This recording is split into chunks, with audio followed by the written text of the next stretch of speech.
एक जब से चीन का विवाद हुआ, जब से कोरोना का ये पूरा इशू आया, चीन के खिलाफ पूरी दुनिया में बॉयकॉट चीन प्रोडक्ट्स की बात हुई, पूरी दुनिया में, सिर्फ भारत में नहीं, भारत के भी काफी लोग कह रहे हैं, अमेरिका में भी बहुत लोग कह रहे हैं, लंदन में मेरी पीछे बात हो रही थी तो वहां पर भी बहुत लोग कह रहे थे कि चाइना के प्रोडक्ट्स का बॉयकॉट करना चाहिए, चाइना को फाइनेंशियली अलग थलग करना चाहिए। आप उस बात के समर्थक है? ये सब सारे बयानबाजी नहीं की जाती, बयानबाजी से किसी समस्या का समाधान नहीं होता। कोई देश यदि प्रोग्रेस करना चाहता है, यदि आर्थिक ऊंचाइयों पर अपने देश को ले जाना चाहता है, तो उसके अपने अपने तरीके होते हैं, उस आधार पर ले जाए। और इस प्रकार की बयानबाजी करके कोई देश जो है एकदम बिल्कुल आर्थिक दृष्टि से समृद्धशाली देश नहीं बन सकता है। आप कह रहे हैं हेडलाइन बनाने से कुछ नहीं होगा, एक्शन करना पड़ेगा, कुछ जो भी करना पड़ेगा, जो भी करना हो, जो भी आपको अपने देश की आर्थिक स्थिति को सुधारने के लिए, आर्थिक स्थिति को सुदृढ़ करने के लिए जो भी कदम उठाना आपको कदम उठाइए। ये तो हर दुनिया का देश इस मामले में स्वतंत्र है। प्रधानमंत्री मोदी ने आत्मनिर्भर भारत की बात करी, बहुत बड़ी बात कही है हमारे प्रधानमंत्री जी। तो जब मैं आत्मनिर्भर भारत की बात करता हूं तो उसमें बहुत सारी चीजें आती हैं। आत्मनिर्भर भारत को आप किस तरह से लेते हैं और देशवासियों को क्या बोलना चाहते हैं? देखिए, हमारे प्रधानमंत्री जी ने आत्मनिर्भर भारत की बात ये कही है, तो उसमें उन्होंने साथ ही साथ ये भी कहा वोकल फॉर लोकल, माने स्वदेशी का निर्माण अधिक से अधिक होना चाहिए और लोगों के द्वारा स्वदेशी का अधिक से अधिक प्रयोग किया जाना चाहिए।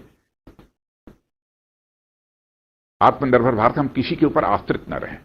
अब से मैं डिफेंस में हूं, मेक इन इंडिया पर 2014 में आने के बाद ही हमारे प्रधानमंत्री मोदी जी ने मेक इन इंडिया पर विशेष आग्रह दिया, मेक इन इंडिया और मेड इन इंडिया,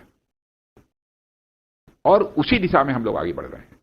और मैं डिफेंस के मामले में मैं कह सकता हूं कि हम लोगों का टारगेट यही है, बहुत हो चुका, लाखों करोड़ रुपए का डिफेंस आइटम्स, डिफेंस वेपन्स हम लोग बाहर से जो है इंपोर्ट करते रहे हैं। लेकिन हम लोगों की कोशिश यह है और हमारे प्रधानमंत्री जी की यह नीति इस मामले में पूरी तरह से स्पष्ट है कि भारत अब इंपोर्टिंग कंट्री बनकर नहीं रहना चाहिए, बल्कि भारत अब एक्सपोर्टिंग कंट्री बनना चाहिए, यानी विश्व के दूसरे देशों को आयात करने वाला देश बनना चाहिए। आत्मनिर्भर भारत और स्वदेशी में लोग बहुत कंफ्यूज हो जाते हैं, उनको लगता है कि क्या हम विदेशी कंपनियों को बंद कर देंगे, विदेशी कंपनियां हमारे यहां निवेश नहीं करेंगी। इसको लेकर एक क्लैरिटी सरकार ने भी दी है, लेकिन ऐसा नहीं कि विदेशी कंपनियां एकदम निवेश बंद कर देंगी जी, ऐसा नहीं होता। विदेशी कंपनियां आकर भारत में माल यदि बनाए, वो नई टेक्नोलॉजी यदि लेकर आती हैं, उस नई टेक्नोलॉजी में हम और अधिक इंप्रूवमेंट कर सकते हैं, उसका भी इंडिजिनाइजेशन हम कर सकते हैं, यहां चीजें बन सकती हैं। अच्छा, डिफेंस की कैंटीन्स बहुत फेमस है भारतवर्ष के अंदर, तो डिफेंस की कैंटीन्स में क्या राजनाथ जी, क्या अब स्वदेशी सामान मिलेगा? नहीं, ये सब स्वयं ही, क्योंकि हमारी सारे जिन्हें भी हमारे एयरफोर्स, आर्मी और नेवी के सारे चीफ्स बैठे थे, उनके साथ मैंने इस संबंध में बातचीत की है। अब इस दिशा में सभी का बिल्कुल प्रयास जारी है, सारी चीजें स्वदेशी ही मिले। स्वदेशी पर आग्रह सबका बढ़ा है। एक महत्वपूर्ण सवाल यह है कि हमारे प्रधानमंत्री जी ने इसका आह्वान किया है। तो एक महत्वपूर्ण सवाल यह है कि जो कि कोरोना से जुड़ा हुआ है और चाइना से जुड़ा हुआ है, आज भारत में मरीजों की संख्या चीन से ज्यादा है, जबकि चीन से बीमारी शुरू हुई थी। क्या चीन अपने आंकड़ों को छुपा रहा है? क्योंकि पूरी दुनिया चीन पर यह आरोप लगा रही है कि ये अपने आंकड़े छुपा रहा है। देखिए, मैं ये नहीं कह सकता कि भारत में ही कौन सा राज्य कोई आंकड़ा छिपा रहा है, कोई देश का, दुनिया का कौन सा देश आंकड़े छिपा रहा है। ये सब वैश्विक महामारी के हालात में यह आरोप प्रत्यारोप का सिलसिला नहीं चलना चाहिए। हमें अपनी चिंता करनी चाहिए, अपनी चिंता करनी चाहिए, और अपनी चिंता से यदि हमको मुक्त हो जाते हैं, और जहां तक हो सके इस वैश्विक महामारी के दौर में दुनिया के दूसरे देशों को भी यदि हम सहयोग कर सकते हैं तो हमें सहयोग करना चाहिए। जैसा कि हमारे प्रधानमंत्री मोदी जी ने दुनिया के लगभग 80 देशों को इस कोरोना महामारी के इस वैश्विक संकट में जो कुछ भी संभव हो सकता था, जो भी उनकी अपेक्षा थी जी, उसके अनुरूप मदद की है।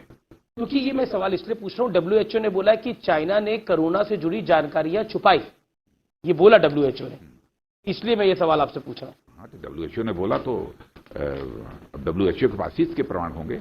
मैं दुनिया किसी देश पर आरोप नहीं लगाना चाहता जी। मैं पाकिस्तान की बात करता हूं। क्या आपको लगता है कि पाकिस्तान के समर्थन में चीन खड़ा हो जाता है, ये भारत के लिए चिंता की बात है? कोई, मैंने कह दिया ना, भारत की बात छोड़िए, भारत कोई कमजोर भारत नहीं है। भारत का नेतृत्व प्रधानमंत्री नरेंद्र मोदी के रूप में है। अंतर्राष्ट्रीय जगत में प्रतिष्ठा बढ़ाई है हमारे प्रधानमंत्री ने इस देश की, बड़ी है, मस्तक ऊंचा हुआ है। भारत कोई कमजोर भारत नहीं है। तो आप कह रहे प्लान बी प्लान ए कुछ भी कर ले, कुछ नहीं होने वाला। नहीं नहीं, उसकी चिंता मत करिए।